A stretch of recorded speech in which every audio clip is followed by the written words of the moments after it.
Soyez bénis. Encore moi. Encore moi. Encore moi. Aïe. Aribo shatari mondo sabro koyamanderi vada.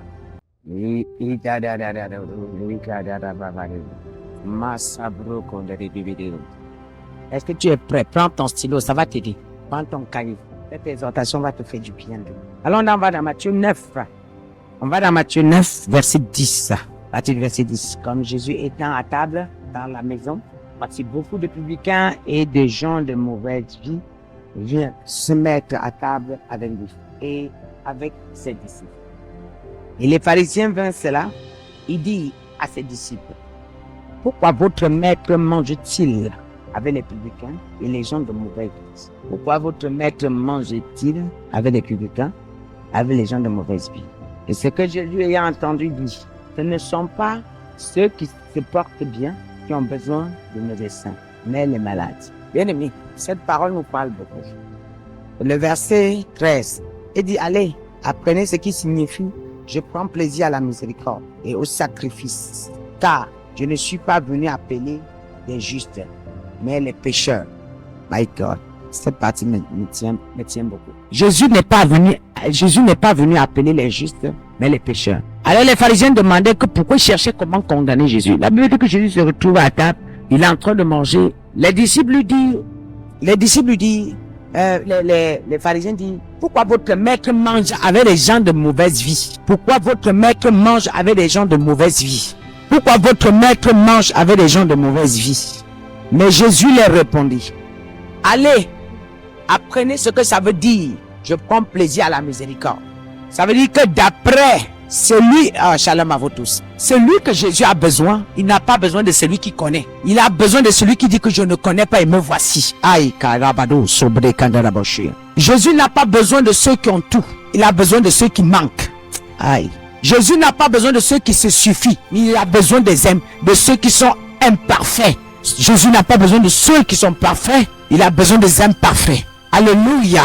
Jésus n'a pas besoin des riches, il a besoin des pauvres. Et faire des pauvres et des riches. Parce que si dans ta vie il ne peut pas se glorifier, il n'a plus d'importance. Il n'a plus de rôle à jouer dans ta vie. Mais la partie qui m'intéresse beaucoup, c'est le verset prochain. Le verset 14. Et le verset 15, 16. Mais bien aimé, Jésus dit, je prends plaisir à la miséricorde. Donc je prends plaisir, je me glorifie même si tu es pécheur. Dans ta vie, je peux trouver ma place. Je me glorifie même si personne ne croit en toi. Mais je peux croire en toi. Même si tu as tué, laisse, viens avec ta tuerie, avec ton sang à main, je peux te purifier. Je sais pas, tu as couché avec tous les hommes du monde. Tu as couché avec toutes les femmes du monde. Viens, ça ne me dérange pas, c'est pas un problème pour Jésus. C'est pas un problème pour Jésus, viens. Jésus dit, je prends plaisir à la miséricorde. Les gens le reprochent. Pourquoi tu manges avec les gens de mauvaise vie? Comme un pasteur est rempli de miséricorde, lorsqu'un pasteur est rempli de l'amour de Jésus, il ne crie pas. La Bible dit que Jésus ne va jamais juger sur un oui-dire, ni selon l'apparence. Sur un oui-dire, c'est-à-dire que selon l'apparence. Mais il jugera selon la grâce. Parce que d'ailleurs, sachez que plus la grâce abonde, plus l'ennemi va aussi vous utiliser. J'aimerais vous dire, plus la grâce abonde dans votre vie, plus l'ennemi aussi veut vous utiliser. Plus Dieu a mis un dépôt en vous, plus l'ennemi danse avec vous. L'ennemi veut vous pousser à rejeter tout le monde. L'ennemi veut vous pousser à haïr tout le monde. L'ennemi veut vous pousser à la rancune. L'ennemi veut vous pousser à la prostitution. L'ennemi, il y a même des gens qui se prostituent parce qu'on les oblige à se prostituer. Pas parce qu'ils ont le choix. J'ai vu des gens qui se retrouvent dans la prostitution, pas parce que ils ont voulu se prostituer. Il y a des mamans aujourd'hui qui ont 5 enfants, 5 pères différents. Ça n'a jamais été leur souhait. Aucune femme ne peut faire cela. Ça n'a jamais été leur souhait. Mais la seule chose que le Seigneur attend de toi, oui, tu as fait cela. Peux-tu t'arrêter et demande où est le Seigneur? Il te prend avec ça, mais te donne de la valeur. Là où les hommes sont en train de critiquer, elle a 5 femmes avec 5 hommes différents. Elle a 7 hommes avec 7 hommes différents. Mais Jésus ne regarde jamais ce côté-là. Mais il regarde ce qui viendra après. Ces mamans-là, aucune femme ne peut vouloir avoir 5 femmes. Si tu t'assois, tu écoutes chaque maman-là, tu vas voir qu'il se retrouve dans des conditions, dans certaines conditions qu'il ne sait même pas pourquoi. Écoutez, je vais vous dire, lorsque on t'accouche et que tu as une grâce, je vais te dire quelque chose. le diable aussi vient déposer sa semence, qui va te pousser, et même les gens qui sont autour de toi, qui va les pousser à vouloir te pousser à faire des conneries, que tu vas vouloir regarder demain et te regarder mal. Tu vas regarder demain et te sous-estimer. Tu vas regarder ces péchés demain et dire que je ne vaux plus rien. Tu vas regarder ces péchés demain et dire qu'il n'y a plus rien à prendre à moi. Et tu vas regarder ces péchés demain et tu vas dire que non, qu'est-ce que le Seigneur peut vraiment faire encore avec moi? Laisse-moi te dire, je vais te dire quelque chose. Non. Jésus a encore quelque chose à faire avec toi. Jésus, écoutez, dans la Bible, Jésus a cherché, on a dit il n'a pas pris Marie parce qu'elle était la seule vierge. Il y a beaucoup de vierges. Mais il a pris Marie parce que Marie était à côté d'un homme gracieux, Joseph. Était dans la lignée de l'alliance, Joseph. Et quand lorsque Dieu a dit que je fais alliance avec elle, même si tu t'approches à côté de cette personne-là, l'alliance peut te saisir. Dieu peut te glorifier derrière toi, peut se glorifier derrière toi parce que il y a quelque chose. J'aimerais te dire quelque chose. Hey my God. Zabro Koti Amanda Rabade Rebodo. Je peux parler avec quelqu'un ce soir. Est-ce que je peux parler avec quelqu'un ce soir? J'aimerais te dire, Dieu ne vient pas te choisir parce que tu es parfait. Non. Arrête de dire j'ai trop péché. Jésus ne peut rien faire avec moi. Je vais appeler quelqu'un ce soir. J'avance petit à petit avec toi. Non, Jésus dit, allez vous renseigner ce que ça veut dire. Moi, je prends plaisir à la miséricorde. Allez vous renseigner ce que ça veut dire. Moi, je pardonne. Allez vous renseigner ce que ça veut dire. Je suis celui qui pardonne, qui voit les péchés, mais qui ne voit pas. Je suis celui qui voit les péchés, mais qui couvre les péchés. Je suis celui qui voit les péchés, mais qui ferme les péchés. Je suis celui qui voit les péchés, mais qui traite les péchés, mais qui ôte les péchés. La Bible dit, quand Jean-Baptiste va voir Jésus arriver, il va dire, voici l'agneau qui ôte les péchés. Il n'a pas dit que voici l'agneau qui traite les péchés, ou qui guérit, il dit qu'il enlève le péché. Voici l'agneau qui ôte le péché. Voici l'agneau qui ôte le péché. Ça veut dire quoi? Ça veut dire que quand il arrive dans ta vie, non, ce que tu as fait hier, tu as tué Paul. Regarde, il était un assassin. Il avait le sang à main. Mais lorsque Jésus s'arrête devant lui, il lui dit, il te sera impossible de rejamber à mes aiguillons. Ça te sera possible. Ça te sera impossible de rejamber à mes aiguillons. Est-ce que tu peux combattre mes aiguillons? Est-ce que tu peux combattre mes aiguillons? Le Seigneur me dit de dire à quelqu'un ce soir, le Seigneur me dit de te dire, moi, dans ma famille, laisse-moi te dire, quand je suis né, dans ma famille, il y avait la sorcellerie. Oui, comme mélanger le cerveau des enfants. On avait dit que je ne peux pas avoir d'enfants. Aujourd'hui, j'ai les enfants. Laisse-moi te dire quelque chose. On devait imposer des choses dans ta vie. Mais mon Dieu a su me prendre, laver, me mettre à côté, utiliser aujourd'hui. À mon âge, je n'avais même pas connu le nom de Jésus. Je viens informer quelqu'un. Peut-être toi, tu es né à l'église. Je suis né dans l'adoration des crânes. Je suis né dans l'adoration des crânes. C'est nous, les adorateurs des crânes. Mais Jésus a dit, tu laisses les crânes. Mais je veux me glorifier dans ta vie. Il n'a pas regardé le nombre d'années que j'ai adoré les crânes. Il n'a pas regardé le nombre d'années que j'ai adoré les crânes. Il n'a pas regardé le nombre d'années que j'étais en boîte. Il n'a pas regardé combien de fois j'ai mis mes pieds dans la boîte de nuit. Il n'a pas regardé combien de fois, oui, je suis allé dans les boîtes de nuit. Il n'a pas regardé combien de fois j'étais dans les bars. J'ai vendu l'alcool. Oui, il n'a pas regardé combien de fois j'ai saoulé les gens. Il n'a pas regardé combien j'ai ouvert l'alcool, j'ai donné aux gens, je les ai saoulés. Ils ont bu jusqu'à ils ont tombé par terre, ils étaient sous. Et moi j'étais là, je regardais. Il n'a pas regardé tout ça. Il a regardé à ce qu'il va faire avec moi. Un grand homme d'affaires ne regarde pas ce qu'il investit, mais il regarde le rendement de ce qu'il a investi, ce qu'il va le rapporter. Oh, donc Jésus a vu que s'il investit à moi, est-ce que ma fille s'y peut tenir? Est-ce qu'elle peut tenir? Le Seigneur regarde, si j'investis, est-ce que si j'enlève ses péchés, est-ce que je peux, est-ce qu'elle va tenir devant ces épreuves-ci? Mais je vais essayer au fur et à mesure. Bien aimé, oh my God. Mais ma Bible dit, venez à moi, vous qui êtes fatigués, vous qui êtes chargés, hein, c'est ça? Et fatigués, je vous donnerai du repos. Matthieu 11, verset 28, c'est ça? Il dit que venez à moi, vous qui êtes chargés et fatigués, je vous donnerai du repos. Donc, J'enlèverai votre fardeau, j'enlèverai vos fardeaux, j'enlèverai vos charges et je vous donnerai du repos. Oui, tu étais très colérique, tu arrives vers moi, j'enlève. Tu étais très colérique, tu enlèves avec, tu viens avec ça, j'enlève. Tu étais très menteuse, mais tu viens, j'enlève les mensonges. Ah, tu étais très manipulatrice, tu enlèves, j'enlève. Tu étais très séductrice, tu enlèves, j'enlève la séduction. Oui, viens avec la séduction, je vais enlever. Viens avec tes mensonges, je vais enlever. Viens avec ta manipulation, je vais enlever. Oui, viens avec la fornication, je vais enlever. Viens avec la prostitution. Oui, car le Seigneur connaît la plus grande femme dans la Bible, c'était une prostituée. Ah, qui a pu su donner une notion que personne, il a su donner une adoration qu'aucun homme, aucune femme dans le monde a donné cette adoration, ni dans la Bible. Et les générations passeront, on parlera de cette prostituée. La Bible, ma Bible me dit, vous êtes remplis à l'église, mais les prostituées se lèveront en dernière position, mais ils vont prendre la place du royaume. Mais ceux qui étaient à l'église depuis des années, ils resteront dehors, mais les prostituées vont prendre la place, car la prostituée, elle se prostitue parce qu'elle n'avait pas encore entendu le nom de Jésus. Il y a quelqu'un qui n'a pas encore entendu parce que beaucoup entendent, mais est-ce que c'est le vrai Jésus? Parce que quand tu entends le vrai Jésus, il y a un déclic dans ta tête, il y a quelque chose qui change. Quand on ne t'a pas encore présenté le vrai Jésus, je n'ai pas encore entendu. Écrit que je n'avais pas encore entendu le nom de Jésus. Oui. Je n'avais pas encore entendu le nom de Jésus. Quand tu entends le nom de Jésus, il y a un déclic. Peu importe ton péché, même si ton péché a la calvitie, oui, les cheveux peuvent repousser encore. Laisse-moi te dire quelque chose. Kabadou, sakarabadi de bonche. Oui. Je vais te dire quelque chose. Mon papa n'a pas regardé mon passé, mais il m'a regardé moi. Il a regardé le cœur avec lequel. Il a regardé pourquoi je me suis retrouvé dans les bars. Pourquoi je me suis retrouvé en train de vendre l'alcool. Pourquoi je me suis retrouvé dans ce milieu-là. C'est parce qu'elles voulaient s'en sortir. Il y a des filles qui se prostituent parce qu'ils veulent s'en sortir. C'est pas parce que c'est leur choix. Chaque fois qu'il finit la prostitution, ils pleurent. Parce que je ne peux pas jamais me tenir et insulter une prostituée. Non.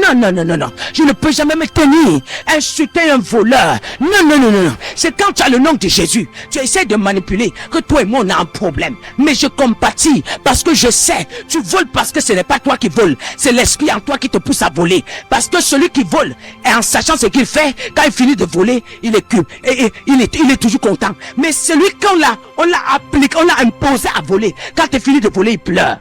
Voilà pourquoi quand tu vas l'aborder, si tu lui parles avec amour, il se met à pleurer. Je me souviens un jour, pendant que je conduisais, je suis en train de rouler, et un esprit me montre un jeune garçon, très beau, et il avait sa cigarette à main, en même temps une bouteille de bière. Là, l'esprit me dit, garde ta voiture, va l'évangéliser. J'ai garé ma voiture. Je suis venu lui dire, salut mon fils, comment vas-tu? Il dit, salut maman.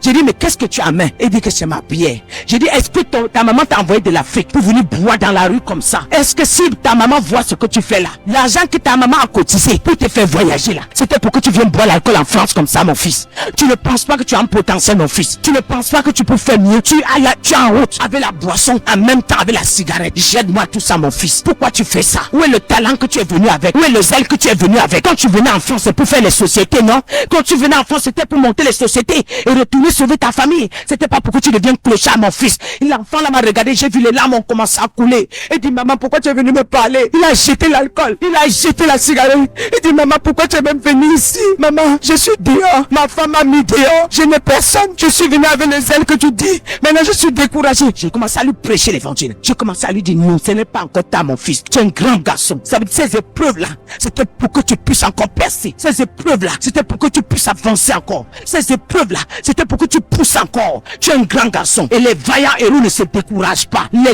vaillants héros foncent. Malgré les épreuves, malgré les obstacles, ils foncent. Mais ils n'abandonnent jamais. Car l'histoire de ceux qu'on raconte, c'est ceux qui n'abandonnent jamais. Ceux qui ont abandonné, on ne raconte jamais. Ça ne devient pas l'histoire. C'est dans l'abandon, dans les oubliettes. Mais lorsqu'on commence à parler de toi, dans le passé et dans le présent, ça veut dire que tu n'as jamais abandonné. Tu es un guerrier. Tu es une guerrière et un guerrier. Alléluia. Je peux parler à quelqu'un ce soir. Jésus me dit, ma fille, je viens te présenter ce Jésus-là qui m'a touché. Je vendais l'alcool. Qui m'a touché. J'ai tout vendu. Oui. Mais ce Dieu-là s'est présenté dans ma vie. En même temps, non pas seulement l'alcool que j'ai vendu, mais j'adorais les crânes. Oui, la fin du mois, on peut acheter la nourriture. On tue les chèvres. Oui, on met le sang, on tue le coq, on met le sang, on met le sel, on verse dans leur tête. Ils mangent. Nous, on dit qu'on est en train de nourrir nos ancêtres. Donc, j'ai nourri mes ancêtres. Mais Jésus n'a pas vu combien de fois j'ai nourri mes ancêtres. Jésus n'a combien de fois j'ai fauté. Jésus n'a pas vu combien de fois je l'ai tourné le dos. Il a vu que je ne le connaissais pas. Celui qui connaît réellement Jésus s'arrête. Celui qui connaît réellement Jésus fait quelque chose. J'aimerais te dire, je vais te montrer celui qui connaît réellement Jésus. Laisse-moi te dire quelque chose. Viens, je vais te présenter une parole. Allons-y dans la Bible. Abadou, Satarabadou, Inderebouche. La Bible dit dans verset 13, allez et apprenez ce que signifie je prends plaisir à la miséricorde et non au sacrifice. Oh my God, je prends plaisir à la miséricorde et non au sacrifice. Bien-aimé, Jésus est mort à la croix pour toi. Ce n'est pas ton sacrifice qui te sauve, car lui il a déjà sacrifié pour toi. Il prend plaisir à la miséricorde et non au sacrifice.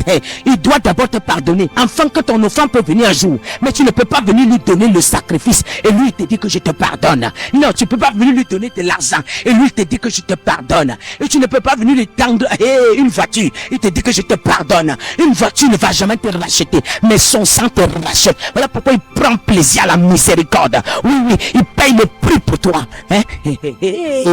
Matthieu 9. Verset 13, je prends plaisir à la miséricorde, non au sacrifice. Ton sacrifice ne peut pas racheter ton Dieu, car l'or et l'argent l'appartient. Il n'a pas besoin de ton sacrifice, mais il a besoin de ton cœur. Et on va entrer dans les détails. Il n'a pas besoin de ton sacrifice, mais il a besoin de ta disponibilité. Il n'a pas besoin de ton sacrifice, mais il a besoin de ton potentiel, que tu le libères ton potentiel. Il n'a pas besoin de ton sacrifice, mais il a besoin de ton attention. Il n'a pas besoin de ton sacrifice, mais il a besoin en retour. L'amour qu'il t'a donné, tu lui redonnes la même chose. Est-ce que je peux parler à quelqu'un? Je peux parler à quelqu'un? Et la Bible me dit, le verset 14. Alors les disciples vus auprès de Jésus dire, pourquoi nous, les pharisiens, gênons, tandis que tes disciples ne gênent point? Écoutez la réponse de Jésus. Et je lui ai répondu, les amis de l'époux ne peuvent pas s'afficher pendant que l'époux est avec eux. Les jours viendront où l'époux ne sera pas et sera enlevé, et alors ils gêneront. Et il dit, personne, le verset 16, personne ne met une pièce de drap. C'est là où je viens. Regarde bien le verset. On va le lire ensemble. Personne ne met une pièce de drap neuf à un vieil habit, car elle emportera une partie d'habit et la déchirure sera pire. Quelqu'un m'entend? Hey, oh my God. Ce passage de la Bible m'a toujours touché d'une manière particulière. Parce que le Seigneur nous dit, il n'y a point de condamnation pour ceux qui sont en Jésus. Dans le livre de Romains 8, verset 1. Donc, aïe, il n'y a point de condamnation pour ceux qui sont en Jésus. Mais l'Éternel vient ici, il nous dit, on ne peut jamais mélanger un vieux drap à un vieil habit. Si tu mets un nouveau drap à un vieil habit, ça va quitter, ça va se déchirer et la déchirure sera pire. Qu'est-ce que cela veut nous dire? Qu'est-ce que Dieu veut nous expliquer ici? Qu'est-ce qu'il veut nous faire entendre? Et Matthieu 11, verset 28 nous dit, venez à moi vous qui êtes chargés et fatigués. Je vous donnerai du repos. Je vous déchargerai des fardeaux que vous avez. Donc, quels sont les fardeaux que tu viens en Jésus avec? Oui, hier, je portais mes problèmes seul. Quels sont les problèmes que je portais? Constamment, lorsqu'on venait m'insulter, il fallait que je réponde. Je défends ma cause parce que je n'avais pas un défenseur. Mais Jésus est venu prendre ma place et c'est lui qui défend ma cause. Donc désormais, quand on m'insulte, je ferme ma bouche, il défend ma part, il défend à ma place. Hey! Avant, je me levais la nuit, je combattais, on me tabassait et je pleurais. Je n'avais personne la nuit pour me défendre. Et quand l'ennemi viendra, je dirai quoi? Seigneur, prends le contrôle. Je ne suis rien. C'est toi qui suis devant. L'ennemi défendra ma cause. Oui, hier, moi je partais voler pour manger parce que je n'avais rien. Je ne savais pas comment faire. Mais mon pourvoyeur dit, je suis le pourvoyeur. Je vais gérer. Est-ce que maintenant, je j'irai encore voler? J'attends à son heure. Il viendra me donner à manger. Parce qu'il dit, à chaque jour suffit sa peine. Matthieu 6, verset 34. Il dit que chaque jour suffit sa peine. Il sait ce que tu as besoin. Il va dans sa parole. Il dit, un enfant ne peut pas me donner du pain, me demander du pain, je lui donne du poisson. Celui qui me cherche, il me trouve. Celui qui demande, je lui donne. Hey, si vous demandez, je vous ne recevez pas. Ça veut dire que vous avez mal demandé. Donc, il faut demander pour recevoir. Qui tourne la porte? Si tu tournes la porte, on va t'ouvrir. Et bien aimé, la Bible dit, il dit dans sa parole que si tu viens à moi, moi je vais te décharger. Mais de quelle charge le Seigneur nous parle? Il dit, donc hier, j'étais orgueilleux. Il me décharge de l'orgueil. Hier, j'étais méprisant. Il me décharge de ces mépris-là. Hier, je calomniais. Il me décharge de ça. Hier, j'insultais les gens pour défendre ma cause. Je cherchais à me défendre. Et aujourd'hui, il me décharge de ça. Hier, je ne pouvais même pas regarder quelqu'un et apprécier parce que je me sous-estimais. Je pensais que je n'ai pas de la valeur. Et il fallait que je jalouse aussi des gens pour avoir un peu de la place. Donc, le Seigneur me dit, je te valorise. Oui, tu es belle telle que tu es. Tu es beau telle que tu es. Ma fille, ne t'inquiète pas. Parce que je ne choisis pas n'importe qui. Écoutez, la Bible dit que vous êtes des élus. Les princes et les princesses. Vous êtes des élus. Ça veut dire que quand Dieu s'arrête devant ta porte, si tu savais ce qu'il est venu faire, tu devais te ranger. Bien aimé, après avoir déchargé ceci, la Bible dit, je ne mets pas un vieux drap, un nouveau drap. On ne mélange pas un nouveau drap à un vieux habit. Ça veut dire quoi? Ça veut dire que tout simplement que tu ne peux pas venir à Jésus et tu veux te mélanger à lui. My God. Et tu te mélanges à lui sans quitter ceci, sans enlever ceci. Bien aimé, il a besoin que de toi, pécheur, tu viens. Mais il faut que pour grandir maintenant, pour continuer, pour cheminer avec lui, pour continuer le chemin avec lui, il faut que tu te décharges.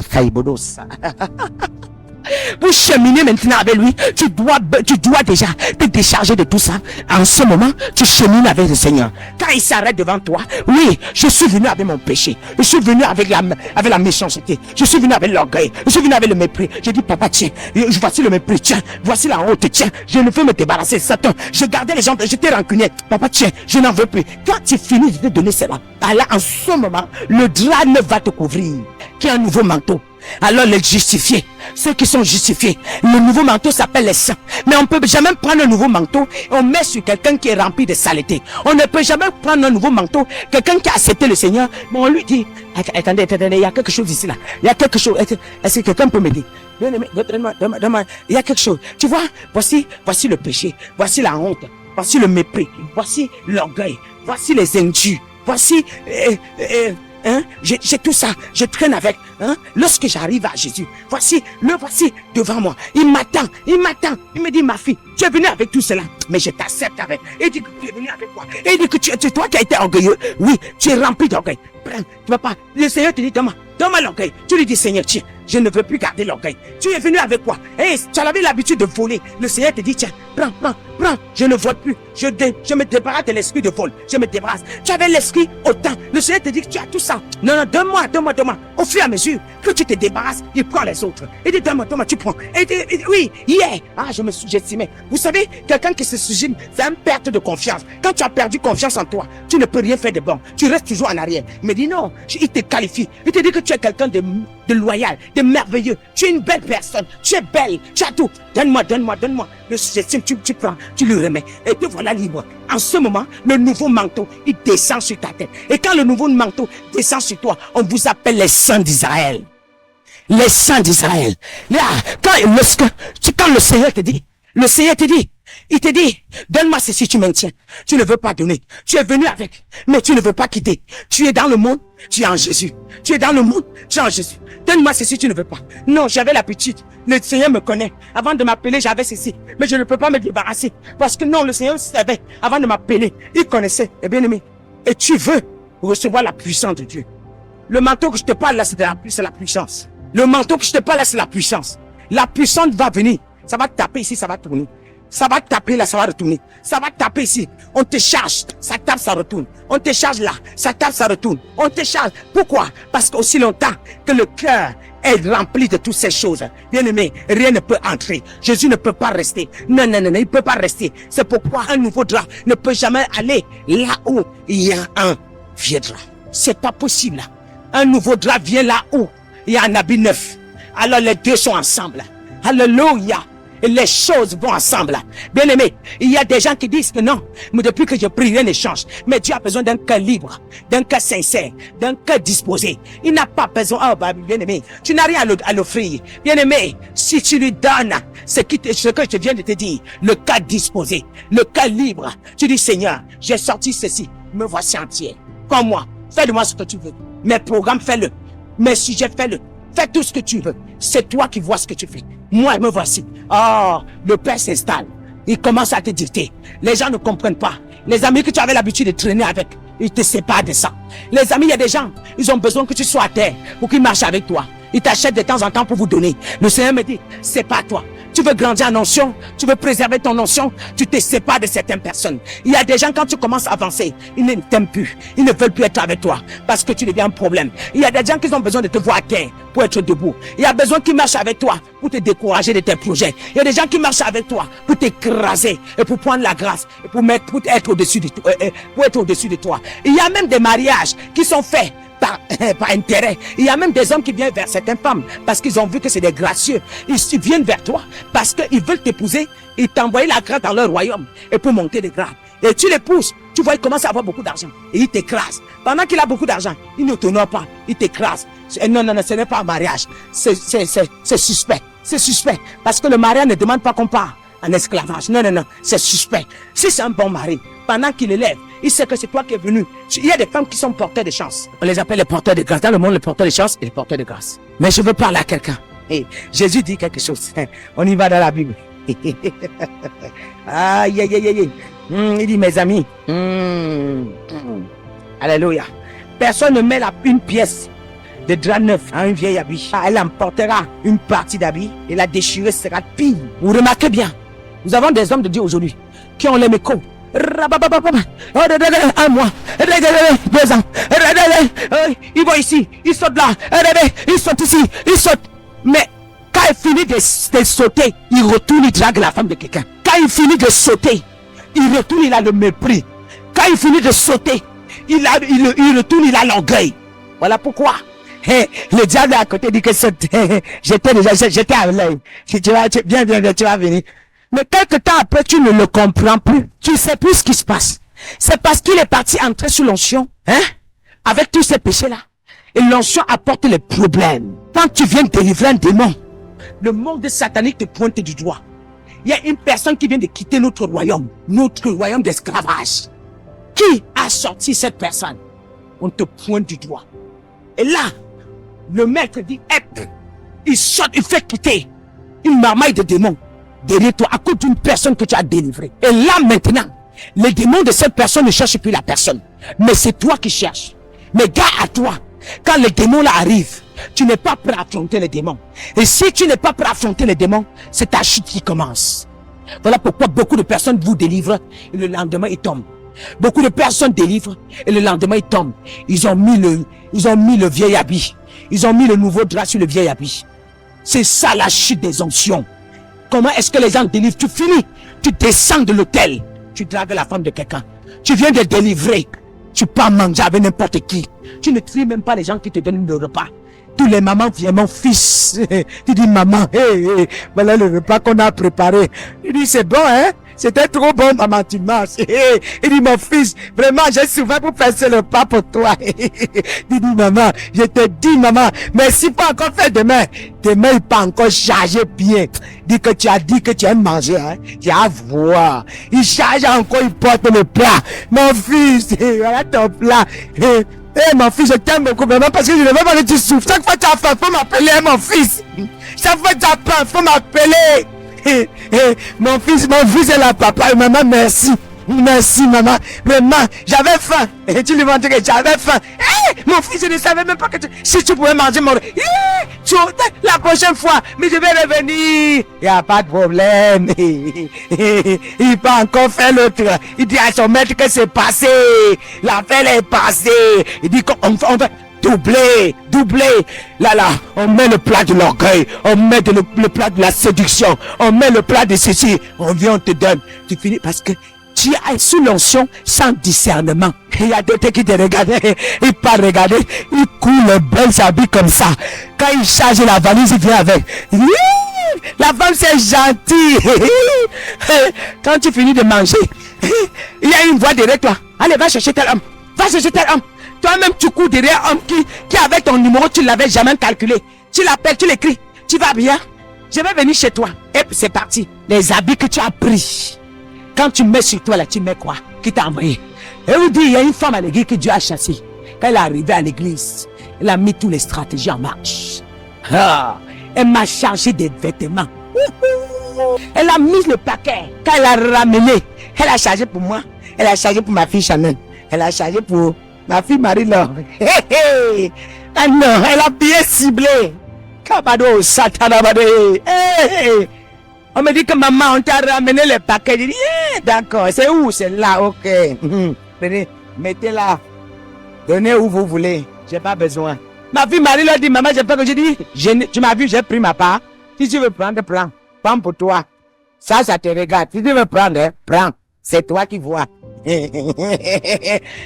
Vous sautez sur l'onction sans avoir le discernement. Je suis en train de vous enseigner les secrets. On ne peut pas prendre un vin nouveau. On met dans des vieilles housses. Ça ne marche pas. Quand on vient de fabriquer un jeune, on cherche un nouveau vin. On cherche une nouvelle bouteille. N'est-ce pas? Qui est frais. On a lavé. Ce pain, on met dedans. Quand on regarde, on mesure. Quelle est la couleur de ce vin? La bouteille est claire. La bouteille est quoi? Elle est claire. Un chrétien ne mange pas n'importe où. Oui, si tu vois un homme d'onction, c'est qu'on ne le sert pas à manger. Ah oui, ça c'est les recommandations de Dieu. Si tu vois un homme ouin, c'est que sa bouche là ne mange pas n'importe où. Il y a même des hommes qui finissent de vous donner les habits. Les pasteurs, quand vous finissez d'essayer, la nuit, une femme de nuit vous visite. Et quand tu te lèves, toi-même tu cherches la masturbation. Tu ne comprends plus ce qui se passe. Qu'est-ce qui se passe? Tu as pris n'importe quel habit à n'importe qui. L'habit avant de venir, on a fait bien des incantations dessus en ton nom. L'habit là pour aller chez quelqu'un d'autre, ça va pas travailler pareil. Parce que c'était destiné pour toi. C'est elle. Si elle met, nous on a tout eu. Si la femme s'y met les habits ici, c'est terminé. Ah, mais vous voulez grandir sur l'onction. On vous invite à une fête. Vous êtes assis, vous discutez les plats, vous mangez n'importe comment. N'importe comment. Hein? J'ai pas eu ma part. Hein? J'ai pas eu ma... Aïe. Hein? J'ai pas eu la part. Aïe. Un chrétien. Tu vas aller loin. Voilà, nous, tu fermes ta bouche, ferme tes yeux. Coula, il n'y a pas de problème. Tu marches pas? Non. Depuis que Dieu m'a appelé, j'ai fait un toit, une veillée. Ça va être 2 veillées, une autre. Voilà, 2 veillées. Je suis assis là, quand vous mangez, les vous regardez. Je suis pressé qu'on se lève vite. Et puis, je vais vous dire, moi, depuis que Dieu m'a appelé, je ne suis jamais allé chez une homme m'asseoir comme ça. 1 heure, 2 heures, moi, même si tu es ma fille, n'importe comment. Parce que j'ai fait mon cadre. Je ne suis pas dans mon cadre. Mais je ne suis pas à l'aise. Il faut que je contrôle l'atmosphère. Oui. Je ne suis jamais allé m'asseoir chez une âme comme ça. Vous allez m'attendre là-bas fatigué. Je connais une âme. Ils ont préparé des choses. Ils m'invitent. Comme je les respectais beaucoup, j'ai fait un tour. Ils ont servi, je n'ai pas mangé. La boisson, je n'ai pas bu. Le jus, je n'ai pas bu. Ils ont quitté l'église. J'ai dit partez. Maman est venue à notre fête. Il n'a pas mangé. Ça veut dire que nous sommes des sorciers. Regardez-moi ça. Partez. Ça là. Si je tombe là, le nombre de personnes que Dieu m'a envoyé sauver là, vous n'allez pas sauver. Donc celui qui m'aime là, il comprend ma technique. Celui qui m'aide à accomplir. Parce que tu as envie que je sauve les gens. Oui. Donc dans mon cadre là, le seul endroit où je suis assise, je m'assois confortablement, c'est mon hôtel de prière. Je peux m'asseoir là-bas, 24, je tourne, je suis là-bas, je tourne, parce que c'est là que je suis très bien à l'aise. Mais que je laisse ma maison, je suis chez les gens que chez les brebis. Parce que ce sont mes brebis. Si Dieu m'envoie chez toi et que Dieu me permet que je mette pied chez toi, je suis debout. Quand j'arrive, je suis debout. Ne me donne pas de l'eau. Il n'y a rien. Je suis debout. Je suis venu faire quoi? J'envoie le faire là-bas. Mais ici, pas là-bas. Et c'est fini. Ciao. Allez, au revoir. On y va. Vous partez vous asseoir chez les brebis, vous mangez les plats. Je rigole. Vous partez où? Vous partez où? Il y a un verset ici que je l'aime trop, dit que c'est nous qui partons réquisitionner les meilleurs morceaux de viande.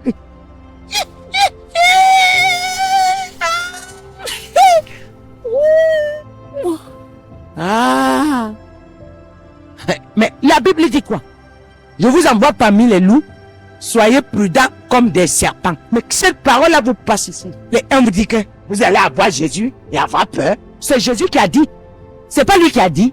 Mais vos pasteurs ne vous enseignent pas ce verset biblique. Je vous envoie parmi les loups, soyez prudents comme des serpents. Je peux embrasser une sœur.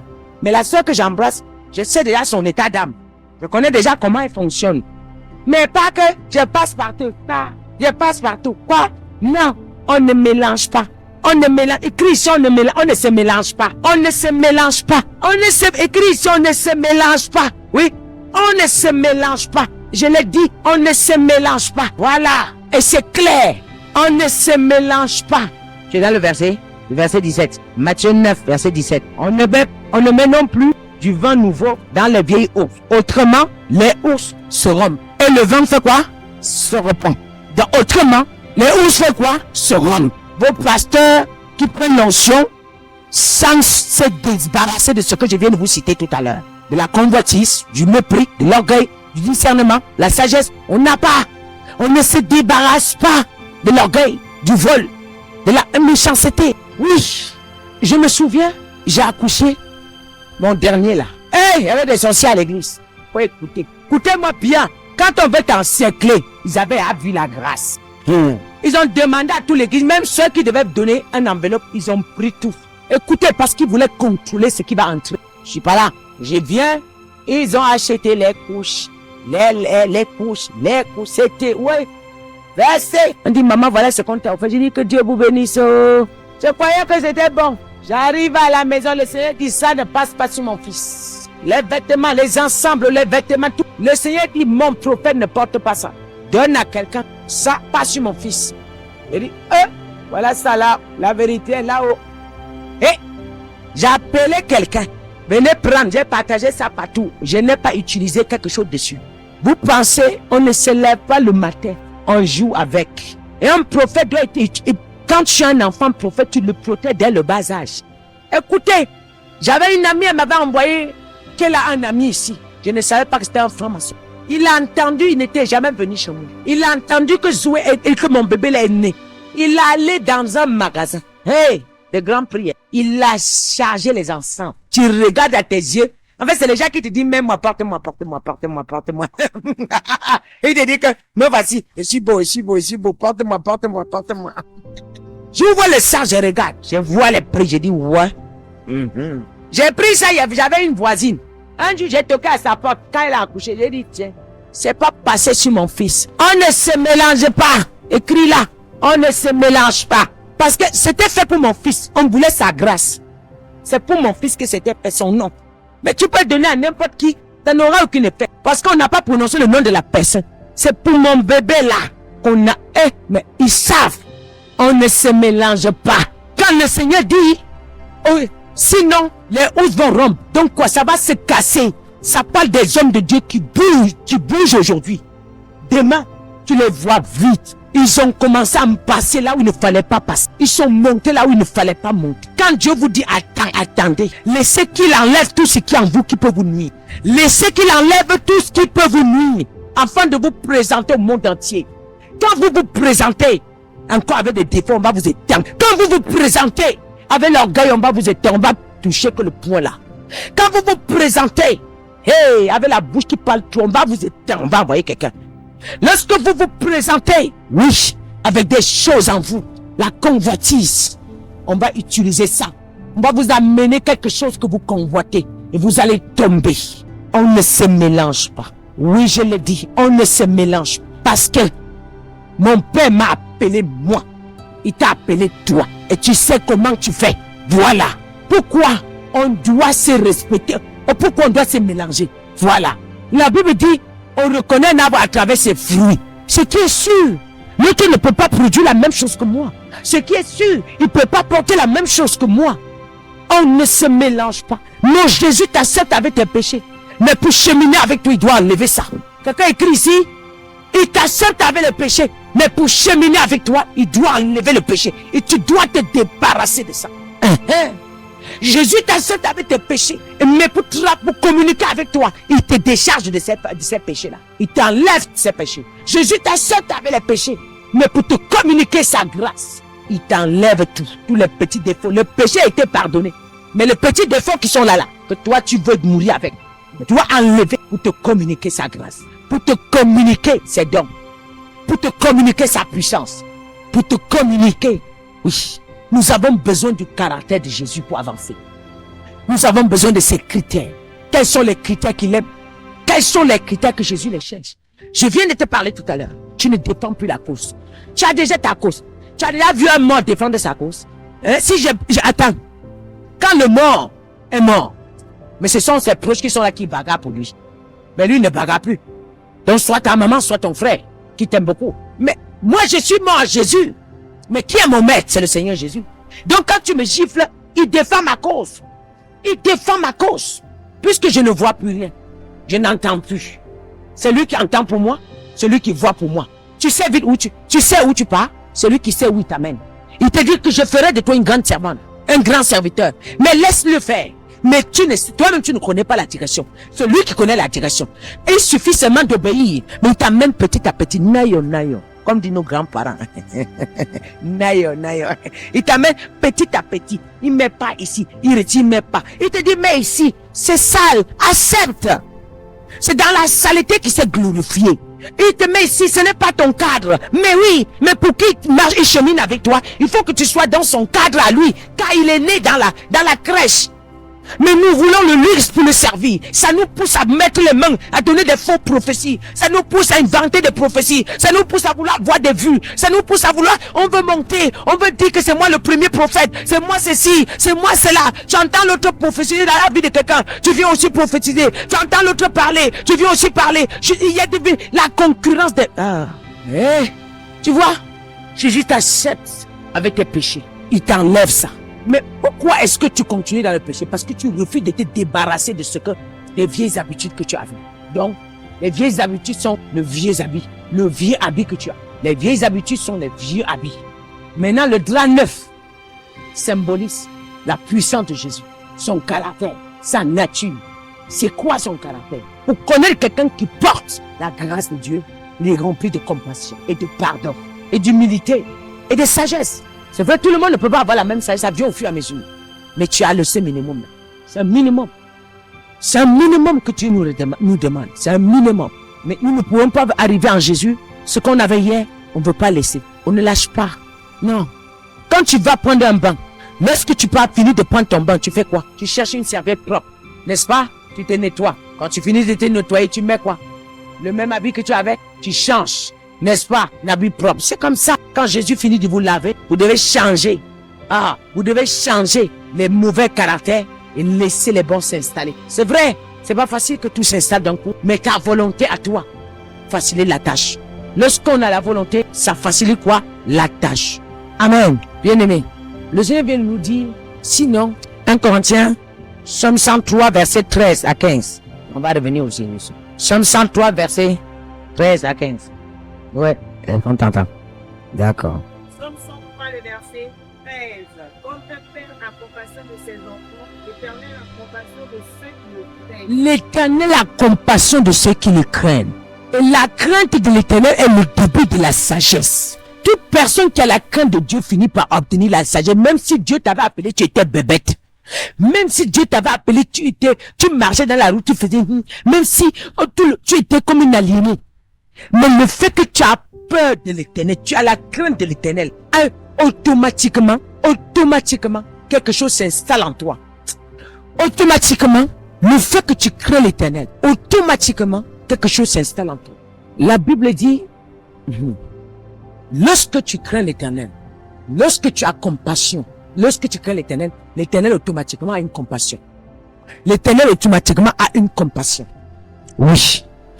Et tous ceux qui ont besoin de la sagesse, qu'il faut qu'ils cultivent en eux la crainte de l'Éternel. Parce que la crainte de l'Éternel, lorsque même un ami t'offense, tu as peur d'offenser ton Dieu. Tu ne le réponds pas parce que tu as peur de lui, mais tu as peur que ton Dieu se fâche contre toi. Tu as les amis avec lesquels vous partez souvent voler. Mais lorsque la crainte de Dieu t'en empare, les amis partent, mais tu ne peux pas faire parce que tu as peur que ton Dieu se fâche contre toi. Tu veux l'honorer. Ce que tu avais l'habitude de faire. Pourquoi tu arrêtes? Juste parce que tu as peur que ton Dieu se fâche contre toi. Et ça commence à cultiver en toi la crainte. Là où tu avais l'habitude de t'asseoir et parler en désordre, tu arrives à certains endroits, on parle, tu ne réponds pas. Parce que la Bible dit que la bouche qui parle trop finit par pécher. Donc, tu ne parles pas pourquoi? Tu as peur que ton Dieu te reproche. Ça crée en toi, directement, ça attire quoi? Un être humain qui est très sage. Quelqu'un qui avait l'habitude de manger n'importe où. Parce qu'il y a Dieu, elle a Dieu, il arrive quelque part, il n'arrive pas, il a mangé n'importe comment. Parce qu'il a peur de perdre ce que Dieu lui a donné. Il veut faire plaisir à son Père. Donc, la crainte de Dieu est le début de la sagesse. Voilà, je vous explique pourquoi l'Éternel dit toujours que la crainte de Dieu est le début de la sagesse. Si nous avons la crainte de Dieu, automatiquement, non, la sagesse s'installe en nous. Et ça, on ne force pas, c'est naturel. Somme 103, verset 13 à 15, comme j'ai dit. Il sait de quoi nous sommes formés. Se souvient que nous sommes poussière. Il sait de quoi nous sommes formés. Il se souvient que nous sommes poussière, et oui. Ses jours sont comme l'herbe. Tes jours sont comme l'herbe, tu fleuris comme la fleur des champs. Car nous sommes poussière. Bien aimé, la seule chose qui fait de toi un homme considérable, c'est l'Esprit de Dieu. Et quand vous ignorez ça, quand vous oubliez ça, bien aimé, l'onction amène les gens à te respecter. L'onction oblige les gens à t'honorer. Parce que tes œuvres vont parler en ta faveur. Je parle à quelqu'un. L'onction, quand tu préserves ta grâce, pour l'instant, si quelqu'un ne voit pas encore, ça veut dire que c'est le temps où Dieu ne veut pas qu'on voie. Parce que quand Jésus est venu là, il y a des miracles que Dieu a provoqués. Le miracle de Lazare était un miracle pour appeler l'attention sur Jésus. Pour attirer l'attention sur Jésus. Car, il y a un Messie. On n'a jamais vu quelqu'un ressusciter un homme. Ça veut dire quoi ça? Le miracle de Lazare n'était pas un miracle hasard. Donc, Dieu qui t'a envoyé, il saura comment faire ta pub. Dieu qui t'a envoyé, il saura comment te présenter aux nations. Dieu qui t'a envoyé, il saura comment lever ta bannière. Dieu qui t'a envoyé, il saura comment faire entendre ta voix. C'est lui qui te donnera les secrets. Mais ne brise pas les étapes. Nous sommes poussière. Mais avec l'Esprit de Dieu, je deviens un saint. Et un saint devient immortel. Hey! Même dans ma tombe, l'Esprit de Dieu parle à moi. Même si je suis couché, les maladies sont guéries. Mes os parlent à ma faveur. Je continue, aïe aïe aïe. Après moi, ma génération demeure. Et ce que j'ai fait continue à parler. Je vais sortir les livres. Après que je sors le livre que tu ouvres le livre, ça délivre certaines personnes. Quand t'as dit que tu ouvres mon livre comme ça, toi-même tu vois la puissance de Dieu qui descend sur toi. Parce que ce que moi j'ai fait, c'est l'onction qui à moi descend automatiquement dans ça pour pouvoir guérir les gens. Ah oui. Mais non, tout ce que tu fais par révélation, amen, et sous le joug du Saint-Esprit, elle n'est pas dans le monde. Et les générations passent, on parle de toi. Et ça, c'est ton papa qui te forge. Ce n'est pas un être humain. Et ça, c'est ton papa qui te guide. Ce n'est pas un être humain. Merci. Isaïe 57, verset 16. 57 verset 13. Je ne veux pas contester à toujours. Lui garder une éternelle colère. Isaïe, je ne veux pas contester à toujours. Au lieu de contester toujours la parole de Dieu, obéissez. Je déclare que tu ne vas plus contester au nom de Jésus. À partir d'aujourd'hui, tu vas commencer à obéir la parole de Dieu. Car il voit les vaillants tomber. Car il voit les héros tomber. Les gens qui ont frappé la poitrine, les hommes forts tomber. Parce qu'ils n'ont pas obéi à Dieu. Donc moi je ferai mieux de faire profit bas et obéir à mon Dieu. Et avancer. Et bien aimé, plus tu donnes de l'honneur, de la place à Jésus dans ta vie, plus les hommes te donnent de la place. Parce qu'ils veulent t'écouter. Parce que tu suis ce que tu sors. Lorsque Jésus te remplit, toi aussi tu guéris les gens. Plus il te remplit, ce que tu sors guérit les gens. Plus il te remplit, ce que tu sors ressuscite les gens. Plus il te remplit, ce que tu sors donne la vie aux autres. Lui dit que les fleuves de vie couleront en moi. Et ça jaillira. Oh my God. Devant moi tombent les défailles, les esprits. Les âmes que j'ai faites, parce qu'ils ont failli. Ils ont failli. Et ça fait mal au prophète. Et ça fait mal parce qu'aucun prophète qui est rempli de l'Esprit de Dieu souhaite voir son enfant périr. Oh, Jésus. 1 Corinthiens 10, verset 13. Aucune tentation ne vous est survenue qui n'a été humaine. Je peux parler à quelqu'un. Parfois, Dieu te dit, je n'avais pas le choix. Si, tu as le choix. Si, tu as le choix. Je n'avais pas le choix. Comment ça, tu n'avais pas le choix? Tu as le choix. Et Dieu qui est fidèle ne permettra pas que vous soyez tentés au-delà de vos forces. Mais, avec la tentation, il prépare aussi le moyen d'en sortir. Il prépare aussi le moyen d'en sortir afin que vous puissiez la supporter. Bien aimé. Et beaucoup, les tentations arrivent, ils tombent. Expliquez-moi, demandez-moi pourquoi. Est-ce que je peux parler? Il dit, il ne va jamais te donner une tentation au-dessus de tes forces. Quand lui, il permet une tentation, il y a une porte de secours qui est là. Pour que lui, Dieu, se glorifie. Pour que toi, tu peux supporter la tentation. Mais la majorité, pourquoi? Il y a beaucoup de pasteurs, beaucoup de prophètes, mais dans la tentation, ils n'ont pas su résister. Ils prennent le mauvais chemin. Pourquoi?